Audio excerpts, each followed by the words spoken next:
So we have been dealing with the properties of bras, kets, operators, and in the last class we defined what is the adjoint, Hermitian adjoint of an operator. So let me again just go back to the definition. So the Hermitian adjoint or Hermitian conjugate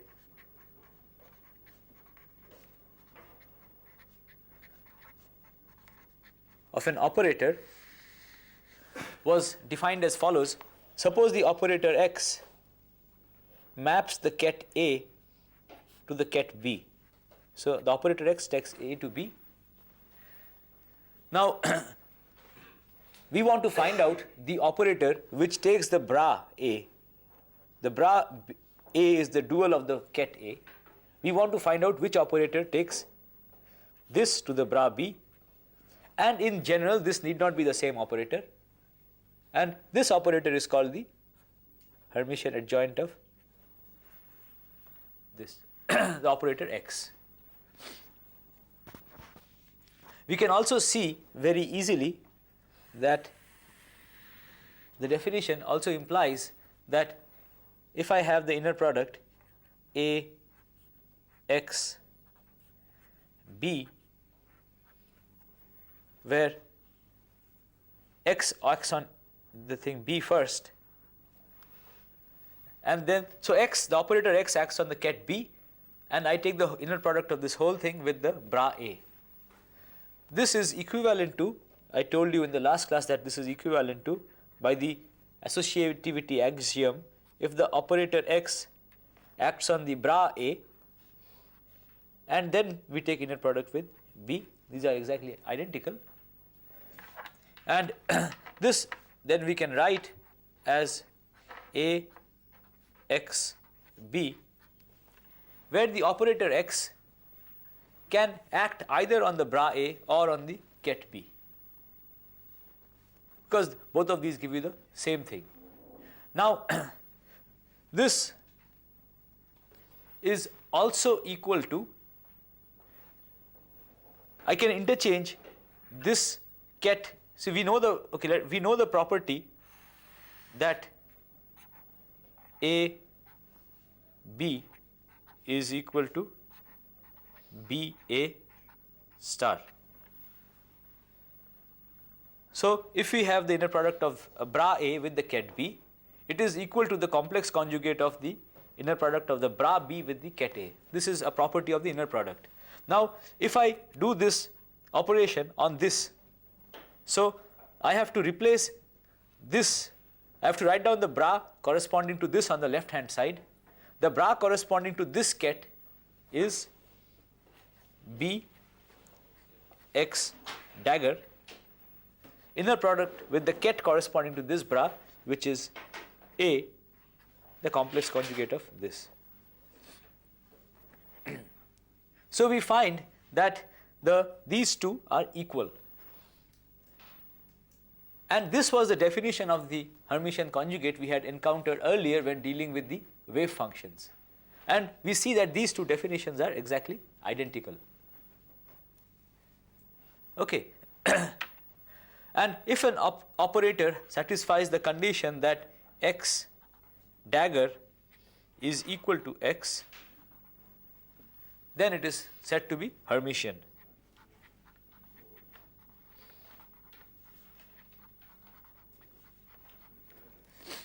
Now we have already encountered Hermitian operators and studied some of their properties in the context of wave functions. So the proofs of the various properties of the Hermitian operators are exactly the same as they have been worked out for the wave functions. So I shall not go into the proofs here. I shall just state the results. The results are also exactly identical. I shall just state them here just to recapitulate. So the first result is, first theorem which we had proven for Hermitian operators was that the eigenvalues of Hermitian operators are all real. So for any X, if X is a Hermitian operator,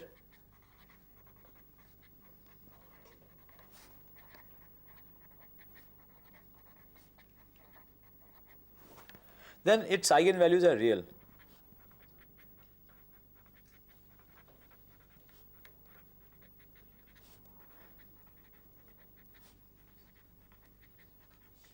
And I have already shown you the proof using wave functions. Exactly the same proof can be just carried out, just if you just replace every wave function by the corresponding ket and the complex conjugate of the wave function by the bra, for reasons which we shall understand. But the whole proof just goes through. It is exactly identical. So I am stating the theorem. It is the first part of the theorem is that for any Hermitian operator, its eigenvalues are real. So suppose we have an operator A, then we can label its eigenvalues A1, A2, A3, An. These are all the eigenvalues. Now let us consider a situation where there is no degeneracy. That is, no eigenvalue repeats itself. Every eigenvalue is unique, and for every eigenvalue then there will be a separate one eigenket, and we can label these eigenkets A1, A2, A3, An. So all the eigenvalues are distinct, and these are the corresponding eigenkets, and we know that these are all orthogonal to each other. So Ai, Aj, this inner product will be delta Ij. I can make the length of each of these 1, which will ensure that if they are the same, if I and j is the same, then the inner product is 1. If I and j are different, the inner product is 0. So we can prove this, and the proof is exactly the same as we have done for wave functions. It is exactly identical. So the eigenkets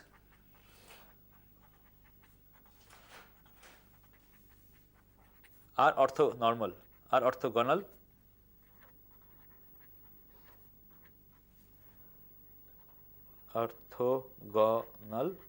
and I can normalize them. I can make them of unit length. If we have degeneracy, let me just tell you what happens. We can have degeneracy. So if there is degeneracy,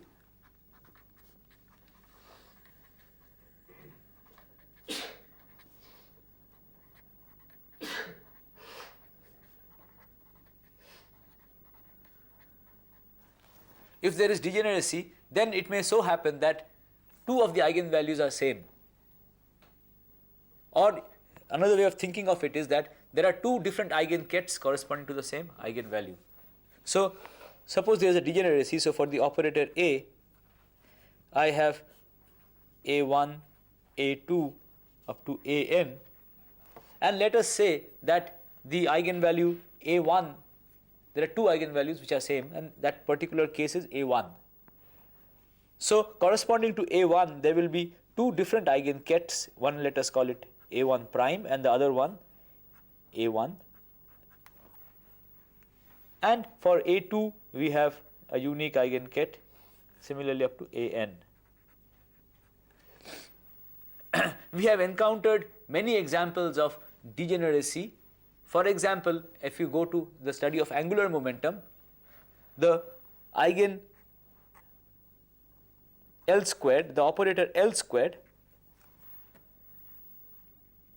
suppose the operator L square has eigenvalue, the eigenvalues of L square are labeled by an integer L. So suppose the eigenvalue of L square is given by L equal to 2. We have seen that this corresponds to not 1 state but to 5 states. One with m equal to, which can be labeled by different values of m, going from -2 to 2. So this is a situation where we have degeneracy, and we have 5 different states, which all of which have got L equal to 2. So there will be different eigenkets.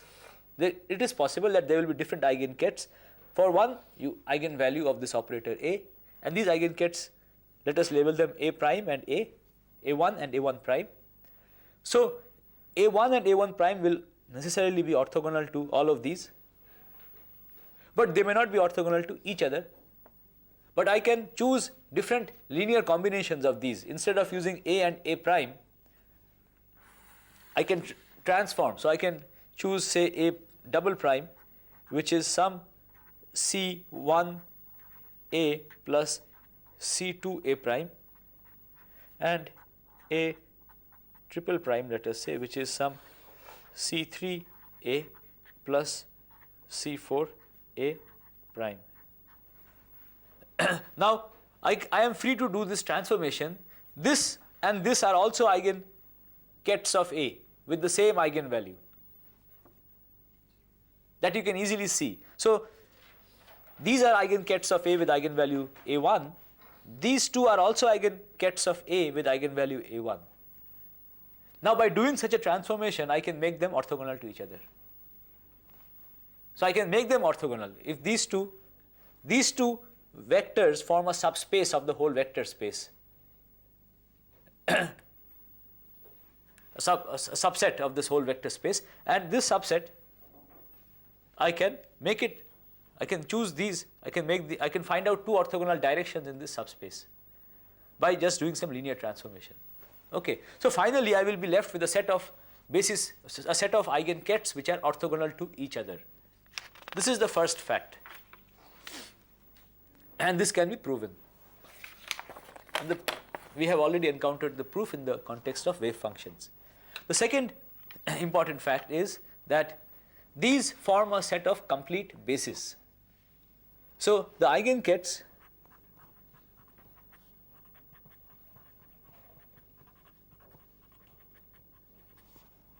form a set of complete basis vectors.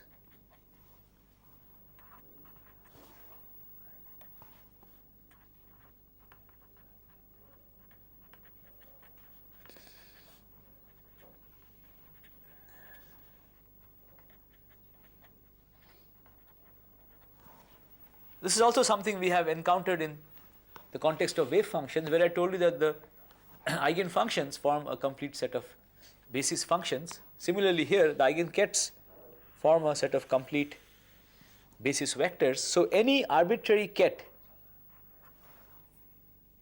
which so if I am dealing with a particular system, that system is represented by a particular ket space. The operator A is some observable of that system, it has got some eigenkets.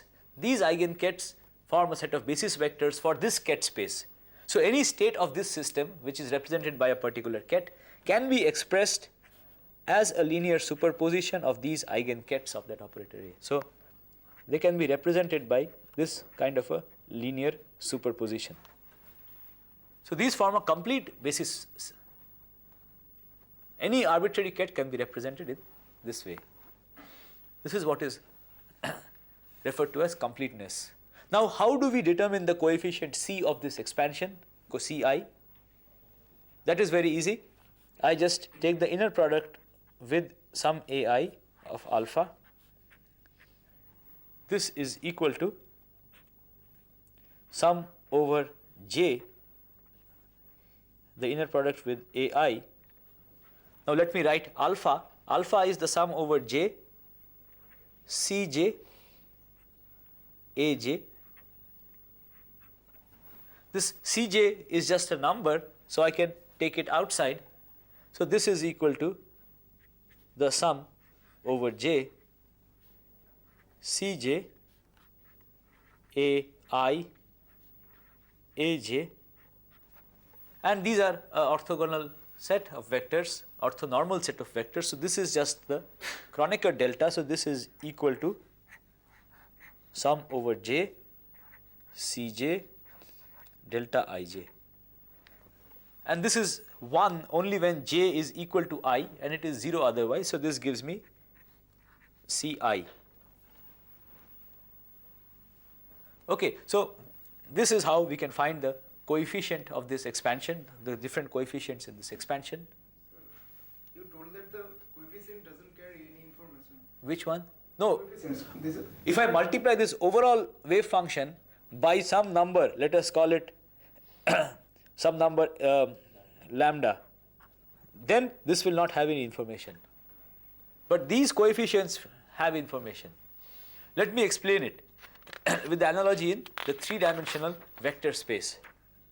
So in a three-dimensional vector space, let us just do a three-dimensional real vector space. Okay. So in a three-dimensional real vector space, I have these x, y, z axis. I have some vector r,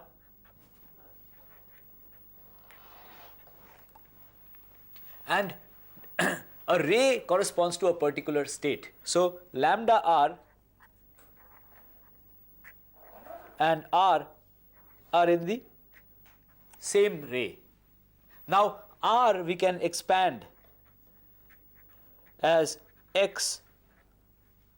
I will denote the basis vectors like this: xi plus yj plus zk.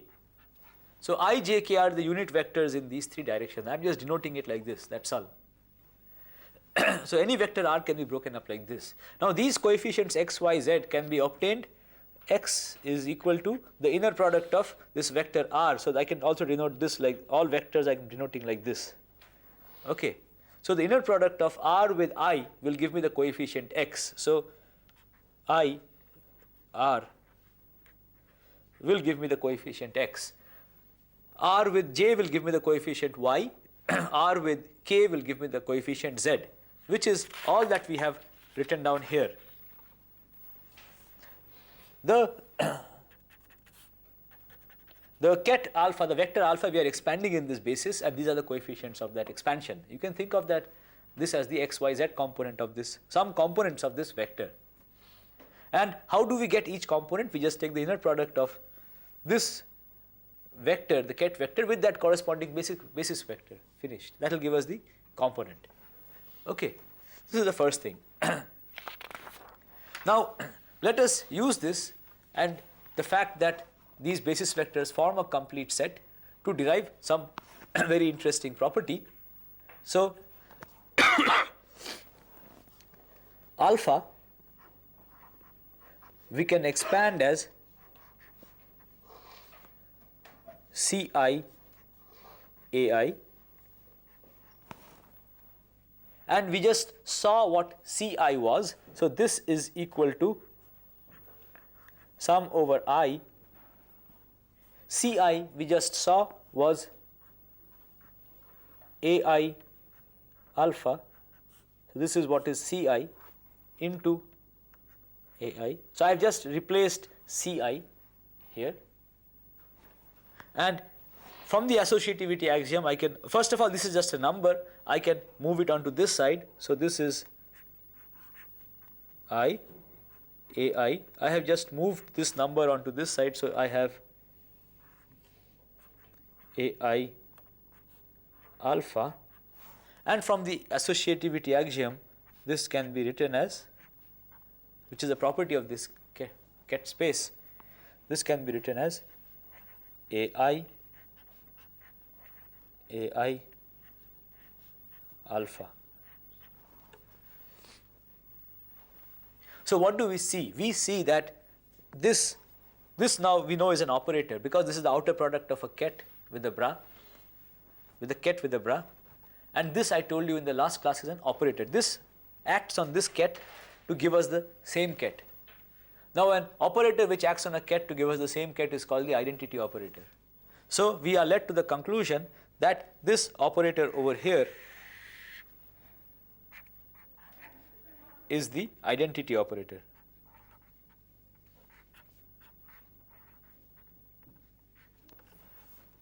And this is another way of stating the fact that this basis forms a complete set. So this is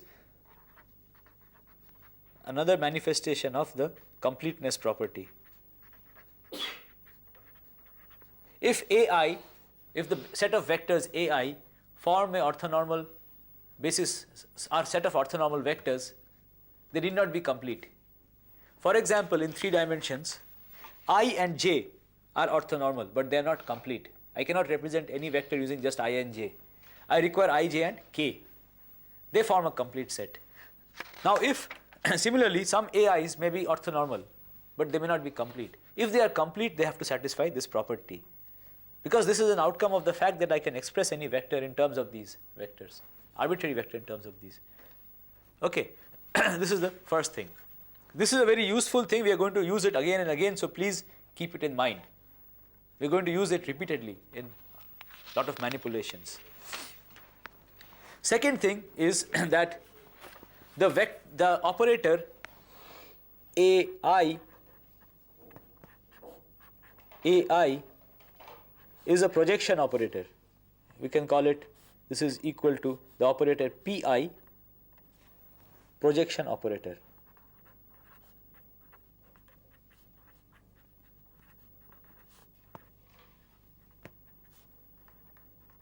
So what does the projection operator do? It projects out a particular component of a vector. So Pi acting on alpha projects out the ith component of alpha, the I component, because this is equal to AI, and alpha can be written as sum over j, Cj, Aj. Now this inner product AI, Aj is nothing but a delta function. It is 0 if j is not equal to I. It is 1 when I is equal to j. So this gives us Ci AI.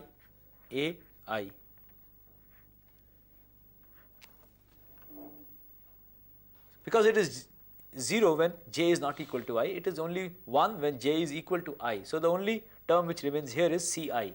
So this is the component of this vector, because this vector is this whole sum which has got components in different parts, the component along the direction I.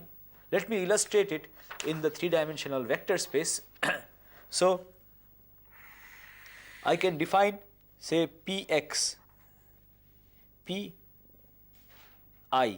Px let us call it. This will project out the component of a vector along the x direction. So this operator acting on a, so the operator Px first of all will be I. Now Px acting on R, on any vector R, will this with R. Now Px acting on any vector R, this will give me x into I, because the dot product of I with j and I with k is 0. So this will just give me x into I, which is the component of this vector along the x direction.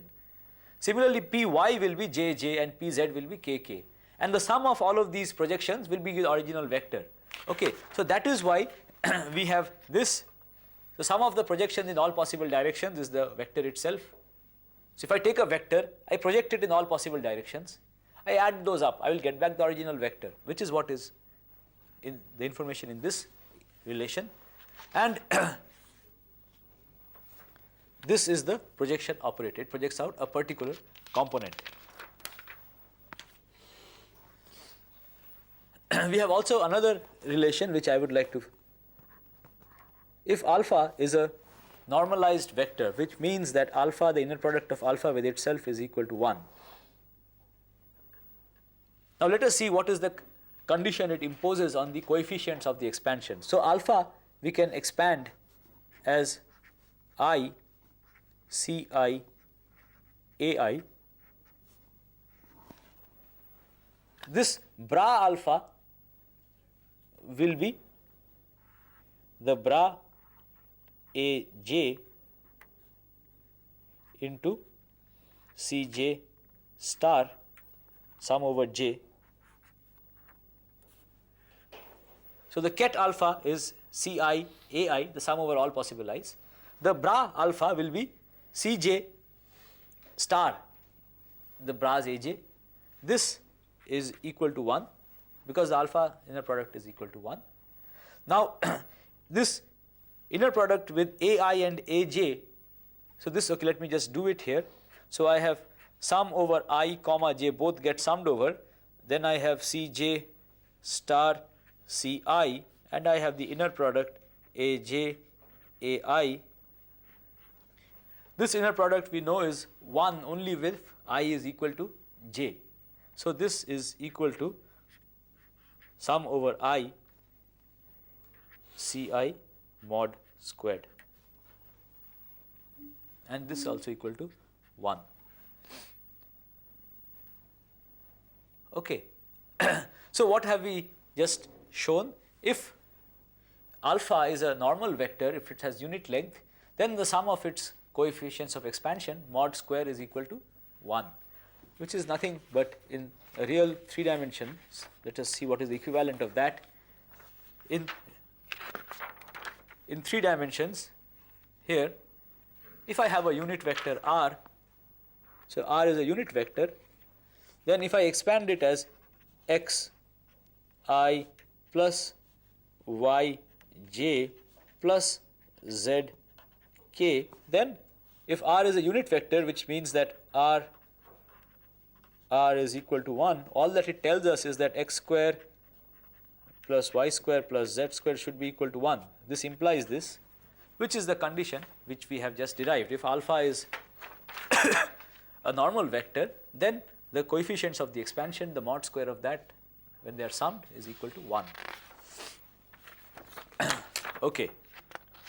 Now, so these are the properties, some of the properties of the eigenkets of Hermitian operators. We see that they can be used as a set of basis vectors. Now, let us discuss how we can represent the matrix representations of this whole operator algebra. So we shall now talk about matrix representations, which is very crucial in quantum mechanics. Matrix representations.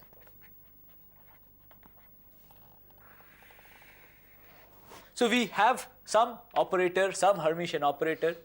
We are using its eigenkets as the set of basis vectors. So now everything that we discuss is with reference to a particular set of basis vectors. So let us choose this. So there is the operator A, and again A1 to An are the eigenkets of this operator A. We are going to use this as a set of basis vectors. Now these are our basis vectors.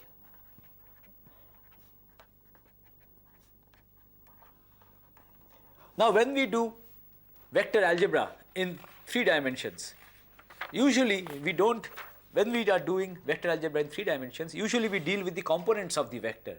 We don't directly deal with, say, some abstract vector quantity. This vector is a displacement between 2 points. But when we want to do algebraic manipulations with vectors, we deal with the components. Similarly, when we do some quantum mechanics, it is quite often convenient to deal with the components of the vectors. When we want to deal with components, we have to choose a basis. So this is the basis. We can choose a different set of basis if we want, and then we can transform between bases. This is something we'll do further on later.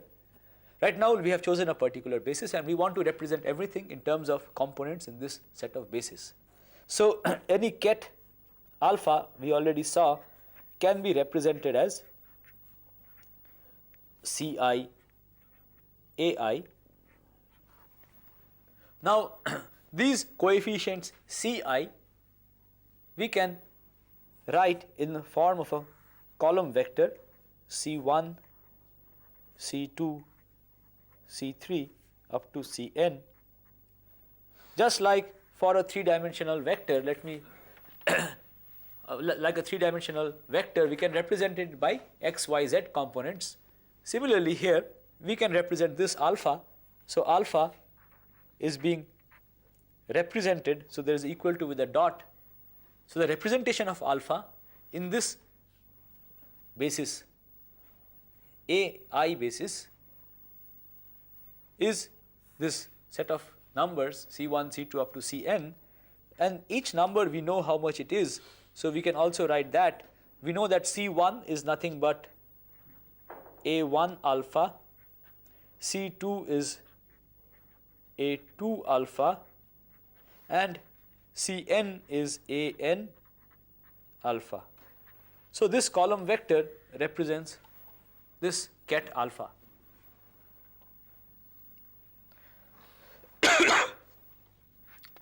let us next see how to represent operators. So this is, we are looking at matrix representations. We have already seen how to represent a ket vector. Let us now see how to represent operators. Now let us consider this operator equation. X acting on alpha gives us beta.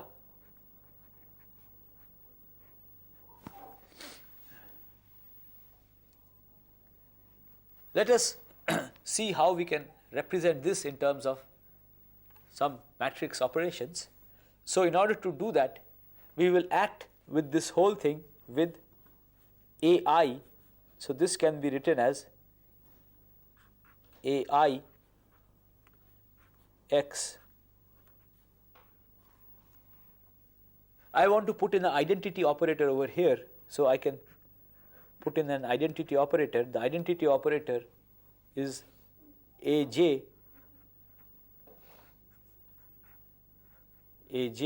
This I told you is the identity operator. AJ, the outer product of AJ, the bra AJ with the ket AJ with the bra AJ is the identity operator acting on alpha. So I have just put in a identity operator here, and I have taken inner product with AI. This is equal to AI beta. So all that I have done is I have taken the inner product with AI, and I have put in the identity operator, which is quite a valid operation. I can put in identity operator wherever I like. It should not make a difference. So this equation, I have just taken the inner product with AI. Now for different values of I, this will give me different elements in the column vector which represents beta, because beta can be represented by a column vector. And what are the elements of that column vector? Let me write them down here. So beta I can represent as a column vector whose components will be A1 beta, A2 beta, all the way up to AN beta. If I know these numbers, I can construct the whole ket beta, because they are just the components in this basis AI. So this is what the right hand side over here is. For different values of I will get different terms over here. Now this over here is for different values of j, I will get different terms in the expansion of this vector alpha, ket alpha. So this I can also write, this whole equation I can write as follows. Here I will have A1 alpha, A2 alpha, all the way up to AN alpha. And here I will have a square matrix whose elements are as follows. So this will be A1 x A1,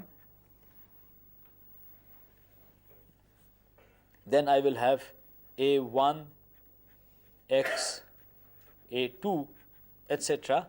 Here I will have A2 x A1, A3 x A1, and so forth.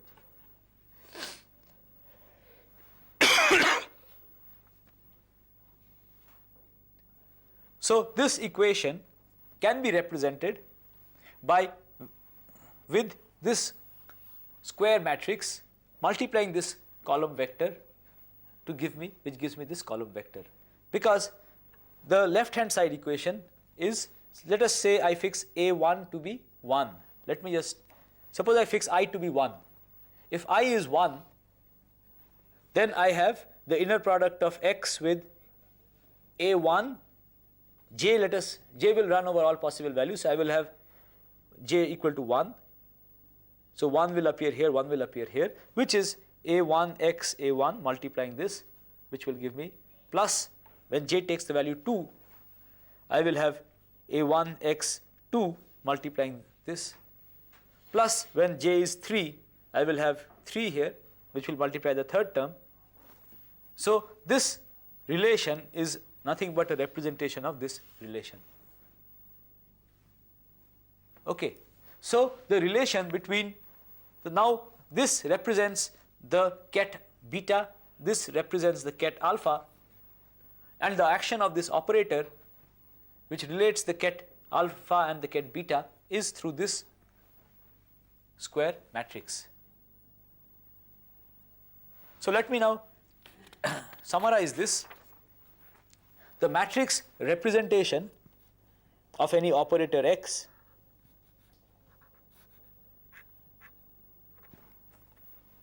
is given by this square matrix whose elements we can write down. So the elements of this square matrix are A1 x A1,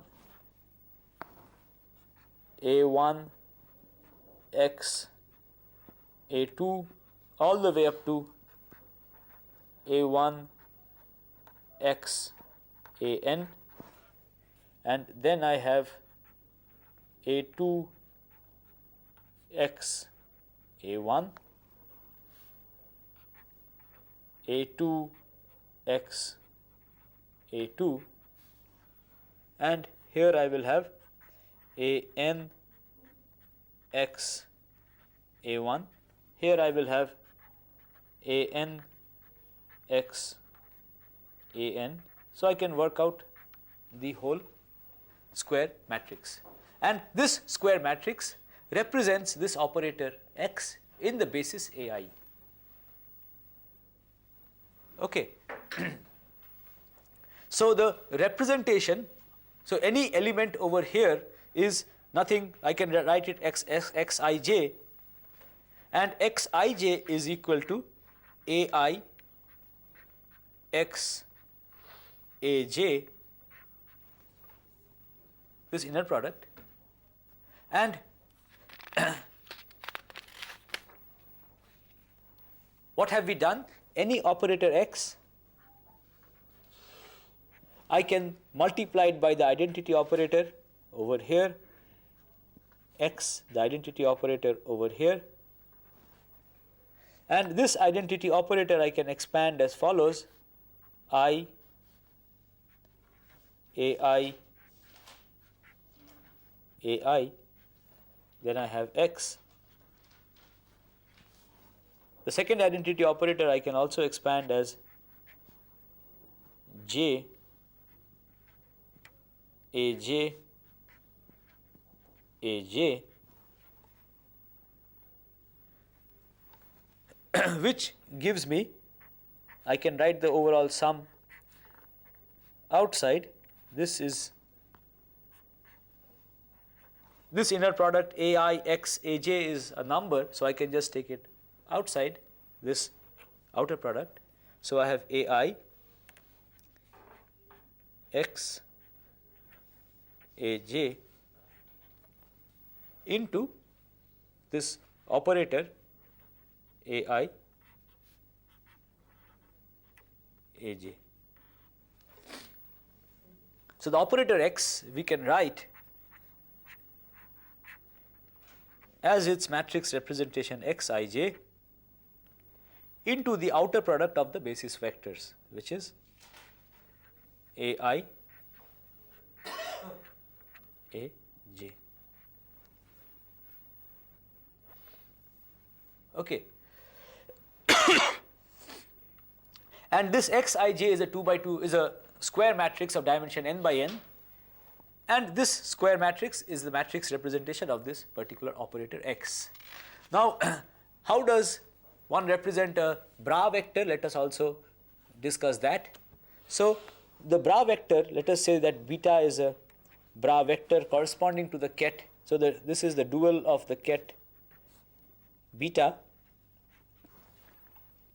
Now bra vector beta the inner product with alpha will be some number. Now suppose we can expand beta as some b j a j and alpha in terms of the coefficients of expansion of beta, let us say, are b, and the coefficients of expansion of alpha are c. So this we can write as the inner product sum over j. Here I will have the bra aj and bj star, this inner product with the ket alpha, which I can write as sum over I ci ai.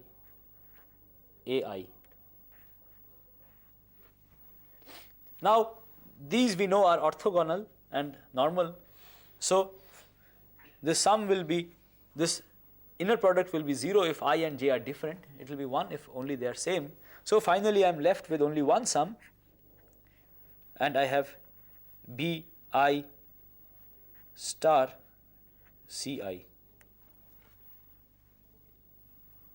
Now from this it is clear that if you want to represent beta as some kind of a vector matrix, then beta should be a matrix whose elements, it's a row matrix whose elements are b1 star, b2 star, bn star, because this, if it multiplies this c1, c2, c3, cn, gives me a number, which is what we want.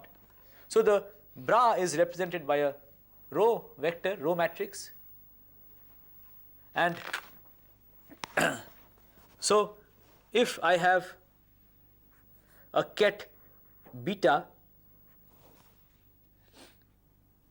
then this is represented by this column vector a1 beta, a2 beta up to an beta, and these are the coefficients b1, b2, b3 which I had just written down.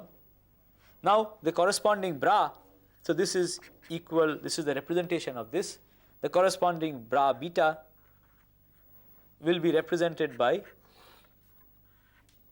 so each one will be replaced by the complex conjugate, so this will be represented by a beta star,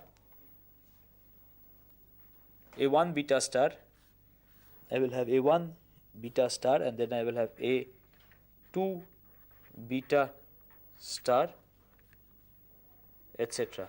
So given a ket, if I can find out its representation, its components in a particular basis, I can also work out the components of its dual in that same basis. So the whole operation now, bras, kets and operators, inner product, everything can be written, expressed in terms of these matrices.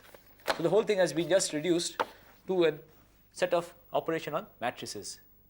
Now let me discuss two applications of this. First, suppose I know the matrix representation of an operator x. So I know that the matrix representation of this is x ij. The question is, what is the matrix representation of x dagger?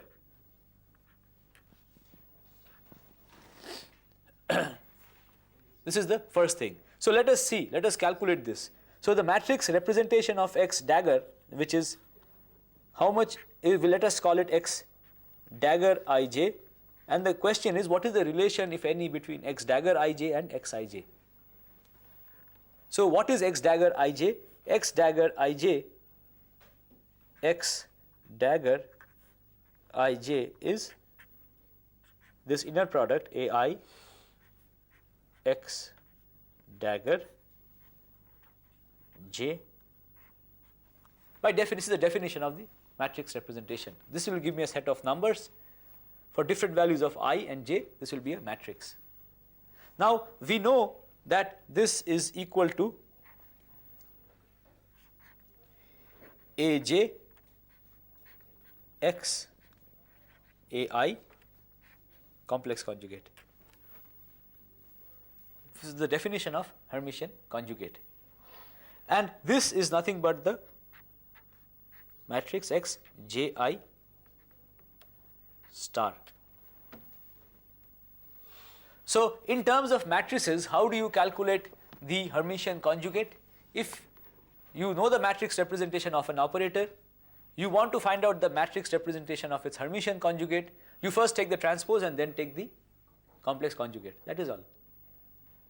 Okay. So, this operation of dagger is nothing but you take transpose and then take complex conjugate. So, this is the first thing. Second thing is, what is the matrix representation of the operator A itself?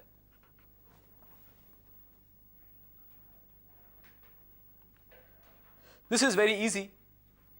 The matrix representation of the operator A is very easy. So, let us see what is A I J.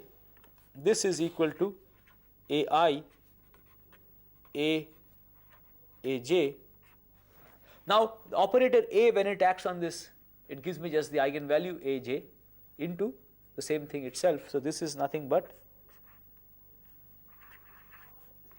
A J, this is just a number, into A I A J, which is A J into delta I J.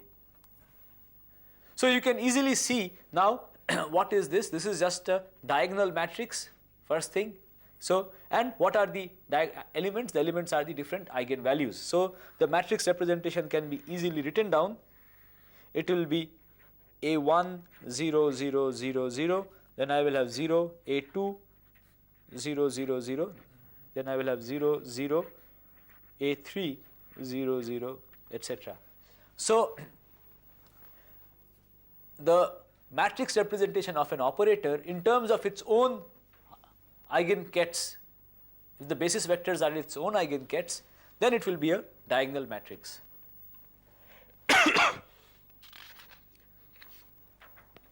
The operator A can be written as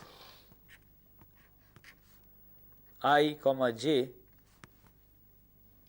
A I j A I A j. This we have already seen, because this is what I just showed a little while back, and this is equal to I comma j A j delta I j A I A j. Now here, if I and j are different, then this will be 0. So, this can be written as just one sum over I A I A I A I.